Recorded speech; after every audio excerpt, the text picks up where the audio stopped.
2차 실기시험 합격만을 목표로 제작된 내용입니다. 실기시험을 대비해 꼭 기억해야 하는 부분만을 모아놓았습니다.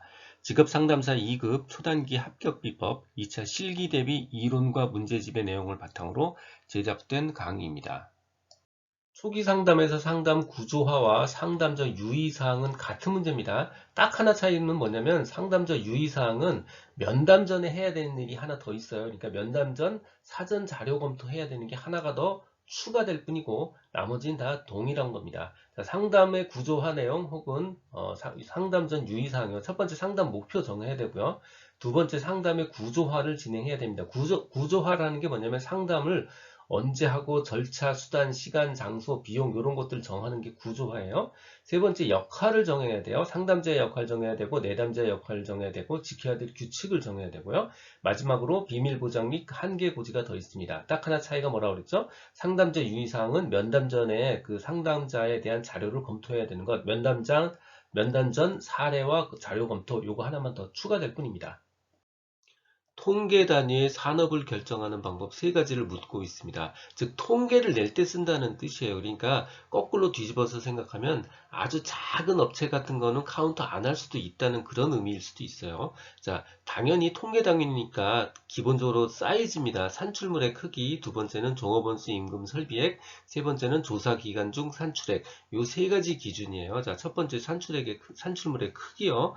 첫 번째는 그 생산 단위가 수행하는 주된 산업의 종류에 따라서 산출물의 크기에 따라서 결정합니다. 산출물의 크기에는 부가가치액, 산출액 같은 게 있어요. 이게 1번이요. 자, 2번 종업원 수, 임금급여액, 설비의 정도에 의해 따라서 산업을 결정합니다. 통계 단위를 낼 때요. 마지막 세 번째, 계절에 따라서 산업을 달리할 경우에는 조사 대상 기간 중에 산출액이 많았던 활동으로 산업을 귀속시킵니다. 즉, 계절에 따라 산업을 달리하는 경우 조사 기간 중 산출액이 많았던 활동에 따라서 결정합니다.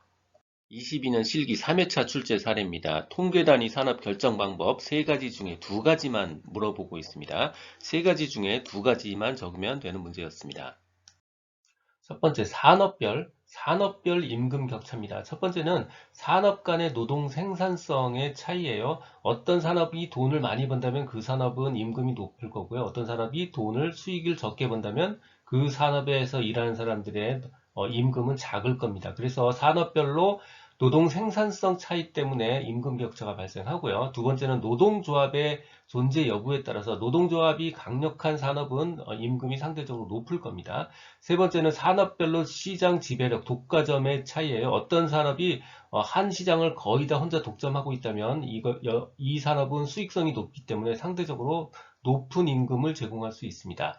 앞에 게 산업별 임금 격차 차이였다면 두 번째 문제는 임금 격차를 만들어내는 경쟁적 요인이 뭐냐라고 물어보고 있어요. 세 가지 덩어리로 나눴습니다. 첫 번째는 생산성의 문제, 두 번째는 임금 정책의 문제, 세 번째는 시장의 단기적 불균형의 문제입니다. 생산성의 문제는 개인들이 가지고 있는 인적 자본량의 차이 때문에 경쟁에 의해서 임금 격차가 나고요. 또 개인이 가지고 있는 생산성의 격차 때문에 마찬가지로 임금 격차가 나지요. 임금 정책의 문제가 있을 수 있어요. 직업의 종류에 따라서 보상적 임금 격차가 필요한 데는 상대적으로 높을 거고요. 또 어떤 회사가 효율성 임금 정책을 추구하고 있다면 상대적으로 임금이 높을 겁니다. 마지막으로는 시장의 단기적 불균형도 임금 격차의 원인 중 하나입니다. 톨버트의 집단 직업 상담, 상담 과정에서 나타나는 5가지 활동 유형을 쓰는 겁니다. 자기 탐색, 상호작용, 개인적 정보의 검토, 목표 연결, 직업적, 교육적 정보 획득 및 검토, 합리적 의사결정. 이렇게 주르륵 읽으니까 무슨 말인지 하나도 잘 안 보일 텐데요. 알고 보면 모든 직업 상담은 최종이 그냥 의사결정이에요. 합리적 의사결정. 그리고 대부분은 관계 형성하고 바로 자기 탐색합니다. 그러니까 자기 탐색으로 시작하고 합리적 의사결정하는 게 맨 마지막이고요. 합리적 의사결정 바로 전에가 바로 직업이나 교육의 정보를 획득하고 검토하는 겁니다. 결정을 내리기 전에 정보 획득하는 과정이 바로 전이에요. 그러니까 요 세 가지는 무조건 다 공통이고요. 나머지 요 두 가지만 집단 직업 상담이기 때문에 나타나는 특이한 현상이에요. 자, 첫 번째, 집단 직업 상담이니까 이 두 번째 단계에서는요, 상호작용을 하게 되고요. 여러 명이니까 상호작용을 하게 되고요. 그리고 그 상호작용을 통해서 개인의 정보를 검토하고 목표와의 연결 작업을 시도합니다. 요 두 가지만 특별히 더 기억을 해주시고, 자기 탐색, 그 다음에 직업적, 교육적 정보 획득 및 검토, 합리적 의사결정, 요거는 상식적인 수준으로 적어주시면 됩니다. 고트프레드슨 직업포부 발달 4단계에 대한 설명입니다. 요거 생각해보면 우리가 유아에서 유치원으로 성장하고 초등학생쯤, 그 다음에 사춘기 이후로 성장하는 모습을 그대로 표현한 것에 가깝습니다. 그래서 제가 설명에 유아, 유치원, 초등, 중학생 이상 이렇게 썼는데 사실은 요건 답에 들어가면 안 되는 내용이에요. 그냥 설명하고 이해하기 쉽도록 제가 표기해 놓은 겁니다. 정확한 내용은 일단 정확하게 쓰셔야 돼요. 첫 번째 힘과 크기 지향성 단계, 2단계 성역혈 지향성 단계, 3단계 사회적 가치 지향성 단계, 네 번째 내적 고유한 자아 지향성 단계 이렇게 네 가지고요. 보통 유아, 그러니까 3에서 5세 정도 되는 애들한테 물어보면 과자를 사달라고 해도 하늘만큼 땅만큼 사달라고 그러고요. 자기 아빠가 제일 세다고 그러고, 즉 힘과 크기를 지향하는 경향이 있고요. 서열 획득을 이해하는 단계입니다. 그리고 어른이 된다는 걸 알게 되죠. 그리고 유치원 정도에 해당하는 6에서 8세 이 정도 되면 대부분 소꿉놀이 같은 거 되게 좋아하죠. 나는 아빠, 너는 엄마 해서 소꿉놀이가, 즉 한마디로 성 역할에 대한 관심이 굉장히 많은 단계라는 뜻이에요. 그래서 단계 이름도 성역할 지향성 단계고요. 같은 성, 즉 동성의 사람들이 선호하는 직업을 선호하는 그런 경향이 있습니다. 세 번째, 9에서 13세면 대략 초등학교를 다니는 나이예요. 이때는 바로 사회적 가치 지향성 단계인데 학교라는 사회의 가치를 인지하는 거예요. 그래서 학교에서 칭찬받고 이러면 굉장히 좋아해요. 즉 사회적 가치를 그때 처음 알게 되고요. 사회 계층과 사회 질서 의 개념이 발달하고요. 결과적으로 사회적 명성과 관련이 있는 직업들을 선호합니다. 그래서 옛날에는 무슨 과학자나 무슨 이런 거 좋아했었고요. 근데 최근에는 무슨 다 K-팝 스타 한다 그러죠. 이게 바로 다 사회적 명성과 관련이 있는 직업들을 선호하는 경향이 있기 때문이에요.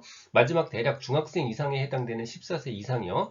내적 고유한 자아 지향 단계고요. 이때 사춘기를 지나면서 결국 자아 정체감이 형성되고 자신의 가치관과 능력을 이해하게 되니까 결국 거기에 적합한, 능력에 적합한 직업을 선택하려는 경향이 생깁니다. 실존주의 상담에서 궁극적 관심사에 관련한 주제 4가지를 적는 문제입니다. 이 문제는 실제 출제된 사례를 한 번씩 확인해 보실 필요가 있습니다. 내용은 궁극적 관심사에 관련한 주제 4가지를 적는 게 딱 정확하게 쓰여 있지만 실제 출제된 문제를 읽으면 이게 뭘 물어보는지 잘 모르는 경향이 있어요. 꼭 한 번씩 실제 출제된 사례 한번 확인해 보시고요. 자, 주제 4가지요. 첫 번째 자유와 책임, 두 번째 삶의 의미, 세 번째 죽음과 비존재, 네 번째 진정성, authenticity입니다. 물론 이거 말고도 더 있어요. 만약에 다른 거를 알고 있다면 굳이 어렵게 추가해서 외우실 필요 없고요. 자기가 알고 있는 거 4가지 정도 기억하시면 돼요. 첫 번째 자유와 책임이요. 자기 결정적 존재로서, 그러니까 책임이 있는 거죠. 자기 결정적 존재로서 자유와 그에 대한 책임을 진다라는 의미고요. 삶의 의미를 찾기 위해 노력한다. 이게 삶의 의미고요. 죽음과 비존재는 인간은 유일하게 자신이 죽는다는 것을 아는, 자각하고 있는 그런 존재라는 의미예요. 그래서 그 죽음과 비존재고요. 마지막으로 진정성. 인간은 자신의 정체성과 의미를 진정으로 추구하는 존재다. 솔직하고 다른 의미예요. 인간은 자신의 정체성과 의미를 진정으로 추구하는 존재다. 진정성입니다. 직무 스트레스 조절 변인 3가지를 쓰고 설명하는 문제입니다. 변인은 변수예요. 그러니까 스트레스를 조절하는 변수 3가지를 쓰고 설명하라 라는 뜻이에요. 변수 3가지, 변인 3가지 정확한 용어 살려서 써주셔야 됩니다. 첫 번째 AB형 성격 유형, 두 번째 통제 위치, 세 번째 사회적 지원이요. AB형 성격 유형요. 직무 수행에서 경쟁적이고 성취지향적인 A형, 직업 못 사는 사람들이요.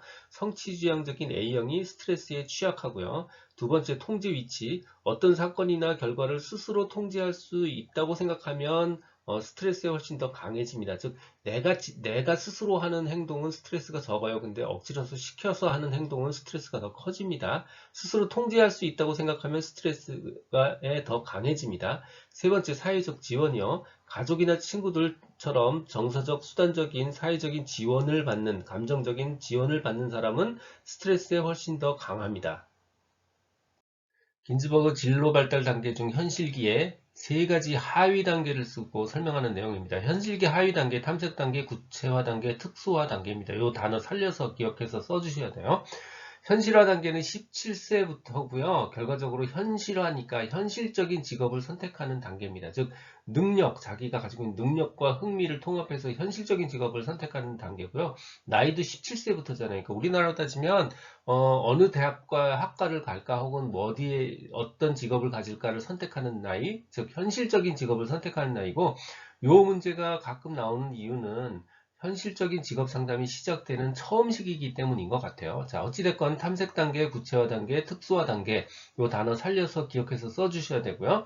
탐색 단계는 탐색하는 단계고, 구체화 단계는 구체화 단계고요. 특수화 단계는 스페셜라이즈드 된 단계, 즉 세밀한 계획, 전문화, 세분화된 의사결정을 하는 그런 특수화, 스페셜라이즈드 되는 그런 단계입니다. 자, 탐색 단계요. 직업 선택의 다양한 가능성을 탐색하는 단계, 직업 선택의 다양한 가능성을 탐색하는 단계, 직업 선택의 기회와 경험을 가지려 노력을 하게 되죠. 구체화 단계는 구체화 단계입니다. 직업 목표의 구체화 단계, 특수화 단계, 특수화 단계예요. 목표 설정에 대한 특수한 단계, 즉 세밀한 계획을 세우는 단계, 전문화, 세분화된 의사결정을 하는 단계, 바로 특수화 단계입니다.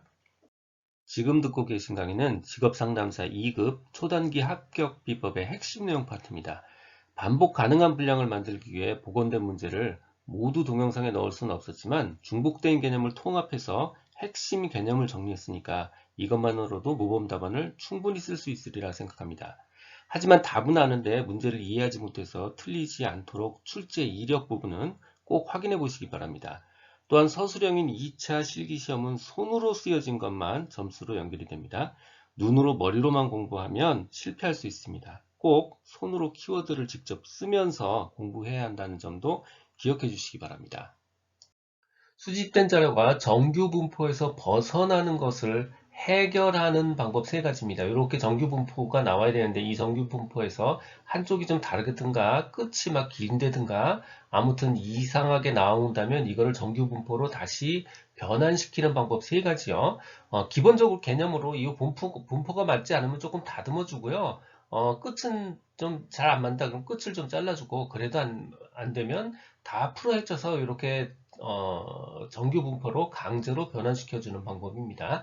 그래서 분포가 안 맞으면 다듬고 끝을 잘라내고 그래도 안 되면 풀어 헤친다. 요 기본 개념을 알고 있으면 내용 자체는 그렇게 어렵지 않고요.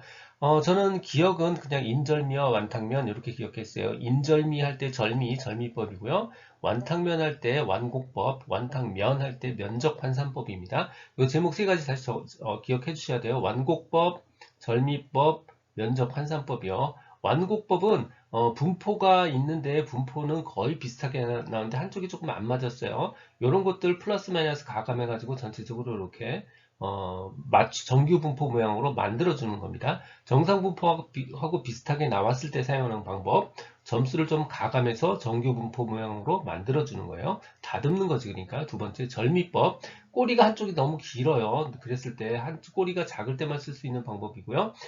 비정상적인 편포, 즉 비정상적으로 치우친 꼬리를 잘라서 그냥 정규 분포로 만들어 줍니다. 꼬리를 잘라서 정규 분포로 만들어 주는 거. 마지막 면적 환산법.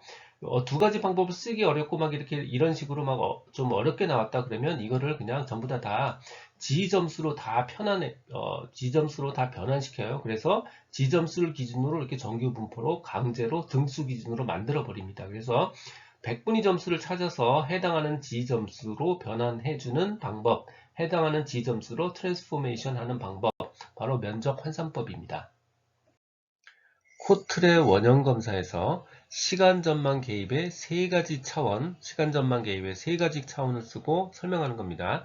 방향성, 변별성, 통합성 이렇게 세 가지를 쓰셔야 되고요. 방향성은 과거, 현재, 미래의 순서로 방향성을 가지며 미래에 대한 긍정적인 입장을 구성합니다. 변별성이요.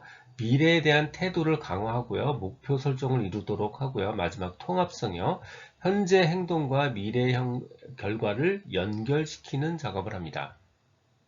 22년 실기 3회차 출제 사례입니다. 코틀의 원형검사에서 시간전망 개입의 세 가지 차원 그대로 출제됐습니다. 방향성, 변별성, 통합성입니다. 추가 설명하지 않겠습니다.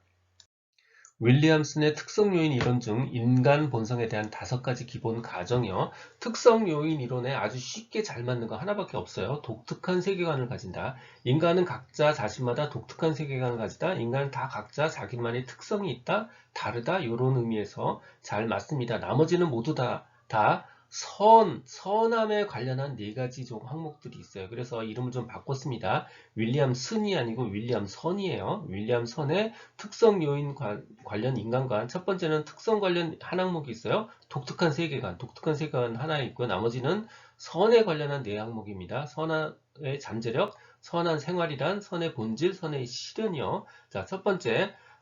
독특한 세계관을 가진다. 인간은 각자 자신만의 독특한 세계관을 가진다. 나머지는 다 선에 관련된 4가지 항목들이에요. 자, 두 번째요. 인간은 선과 악의 잠재력을 모두 가지고 있다. 인간은 선과 악을 모두 가지고 있다. 잠재력을 모두 지닌 존재다. 세 번째, 선한 생활을 결정한다는 것. 선한 생활을 결정하는 것은 결국 자기 자신이다. 네 번째, 선의 본질이란 자아의 완전한 실현이다. 5번째, 인간은 선을 실현하는 과정에서 혼자 못하고 결국 타인의 도움을 필요로 한다. 인간은 선을 실현하는 과정에서 타인의 도움을 필요로 하는 존재다. 심리검사 제작을 위한 예비 문항 제작 시 고려해야 될 사항 3가지를 쓰고 설명하는 문제입니다. 보통 3가지를 요청하는데 5가지를 요청하는 경우도 있었어요. 그러니까 5가지까지 기억을 해두는 게 좋습니다. 난이도, 변별도, 추측도, 그 다음 적절성, 구조화입니다. 문항의 난이도요. 난이도니까 문항의 쉽고 어려운 정도고요. 문항의 변별도요. 변별하니까 결국 구별하는 거예요. 점사 점수가 높은 사람과 낮은 점수의 사람을 구별하는 거, 변별하는 거예요. 문항의 추측도요. 추측으로 답을 맞출 수 있는 정도요. 문항의 적절성, 문항이 특정 집단에 유리하지 않도록 적절하게 조절되어야 되고요. 문항의 구조화, 문항의 질문이 모호하지 않고요. 구체적이고 명확해야 합니다. 21년 실기 2회차 출제 사례입니다. 예비문항 제작 시 고려해야 될 사항 5가지를 묻고 있습니다. 직무분석 자료의 활용 용도 5가지, 3가지, 4가지, 5가지를 쓰는 문제입니다. 답안 자체는 굉장히 상식적이고 쉬워요. 근데 문제는 뭐냐면 시험장에서 이런 상식적인 거 5가지를 쓰는 게 그리 쉽지 않다는 게 문제예요. 자, 그래서 이해형으로 좀 바꿨습니다. 자, 언제 쓰느냐? 이 직무분석 자료는 언제 쓰냐? 사람을 뽑을 때 쓰고요. 가르칠 때 쓰고, 평가할 때 쓰고요. 관리할 때 써요. 자, 사람을 뽑을 때 언제냐면 모집하고 배치할 때, 즉 모집 선발하고 사람을 배치할 때 바로 사용합니다. 자, 두 번째, 사람을 가르칠 때 쓰죠. 직무 분석 결과 교육하고 훈련하고 경력 개발할 때 씁니다. 교육 및 훈련할 때 쓰고요. 경력 개발할 때 씁니다. 세 번째, 사람을 평가할 때 쓰죠. 직무평가, 수행평가할 때 씁니다. 직무평가 및 직무 수행평가할 때 쓰고요. 마지막으로 관리할 때 쓰죠. 인력계획 및 관리, 안전관리할 때 씁니다. 인력계획 및 관리할 때 쓰고요. 안전관리할 때 씁니다. 이렇게 3개, 4개, 5가지 기억나는 순서대로 적어주시면 됩니다. 적정 임금 상승 이 문제는요. 푸는 공식은 문제에 주었고요. 대신 한 가지씩 함정을 파두었습니다. 자, 요거 정리해 드릴게요. 자, 푸는 공식이요. 뭐라고 쓰였냐면 임금 상승률은 노동 생산성 상승률과 일치시켜야 한다라고 쓰여 있죠. 이게 바로 공식입니다. 적정 임금 상승률은 아까 임금 상승률은 1인당 노동 생산성의 증가율과 같아야 되는 거예요. 임금 상승률은 1인당 생산성 증가율과 같아야 되는 거예요. 자, 이게 공식이고요. 한 가지 함정이 있다 그랬죠. 자, 얘는 부가가치 생산성이지 순부가가치 생산성이 아니에요. 자본 비용을 포함해서 계산하는 게 순부가가치고요. 그걸 포함하지 않고 계산하는 게 그냥 부가가치입니다. 그러니까 이 문제에서 자본가 비용이 얼마다 이건 순전히 함정입니다. 그러니까 이 문제에서 자본 비용은 그냥 지워버리시면 돼요. 지워버리시고 계산하시면 되고요. 최종 적정 임금 상승률이 1인당 부가가치 생산성 증가율과 같다라는 걸 놓고 풀면 되는 겁니다. 자, 최종부터 정리해 볼게요. 명목 임금률과 결국 1인당 부가가치 생산성 증가율은 같은 겁니다. 자, 그러면 1인당 부가가치 생산성 증가율을 구하면 되죠. 즉 1인당 부가가치 생산성 증가율을 구하면 되는 겁니다. 그런데 1인당 부가가치 생산성 증가율을 구하려면 결국은 1인당 부가가치 생산을 1인당 부가가치를 구하면 돼요. 1인당 부가가치 증가율을 구하려면요. 1인당 부가가치를 구하면 돼요. 그런데 1인당 부가가치를 구하려면요. 결국 그냥 부가가치를 구하면 돼요. 부가가치. 자, 요 순서를 그대로 역으로 풀면 되는 겁니다. 자, 해마다 부가가치는 어떻게 구하냐면 그냥 물건 가격에다가 생산량을 곱하면 부가가치가 주어져요. 그래서 17년 부가가치 총액을 구하면 물건 가격 10원에 생산량 100개 곱해서 1000원을 얻을 수 있고요. 마찬가지로 18년의 물건값 12원, 18년의 생산량 120개 해서 1440원을 구할 수 있습니다. 자, 부가가치 총액을 구했죠. 그러면 이 부가가치 총액을 1인당 얼마씩 부가가치를 구했느냐가 중요하니까 결국 1인당 부가가치를 구해야 돼요. 그러면 요 각자 부가가치를 인원수로 나눠주면 되죠. 그래서 부가가치 1000원을 인원수 40명으로 나눠서 25원을 얻을 수 있고요. 마찬가지로 부가가치 1440원을 인원수 50명으로 나눠서 28.8원을 얻을 수 있습니다. 그러면 우리가 1인당 부가가치를 얻었으니까 결국 이 두 개 25원에서 28.8원으로 증가한 증가율을 구하면 됩니다. 증가율은 큰 값에서 작은 값을 빼서 처음 값으로 나눠주면 돼요. 그러니까 28.8에서 작은 값 25를 빼서 처음 값 25로 나눠주면 그냥 0.152 증가율을 얻을 수 있습니다. 요거 퍼센트로 구하면 15.2%죠. 자, 요 1인당 부가가치 생산성 증가율 구했으니까 결국 명목임금률은 15.2%를 상승한다. 이렇게 정리하시면 돼요. 다시 정리할게요. 자, 최종 적정 임금 상승률은 1인당 부가가치 생산성 증가율과 같고요. 그거 계산하려면 첫 번째는 부가가치를 구하고요. 자, 두 번째는 1인당 부가가치를 구하고요. 세 번째는 그거의 증가율을 구해요. 그렇게 되면 결국 그 증가율이 명목임금률에 해당하는 겁니다. 관련 내용은 전자책 버전으로 출판돼서 교보문고, 예스24 등에서 구할 수 있습니다.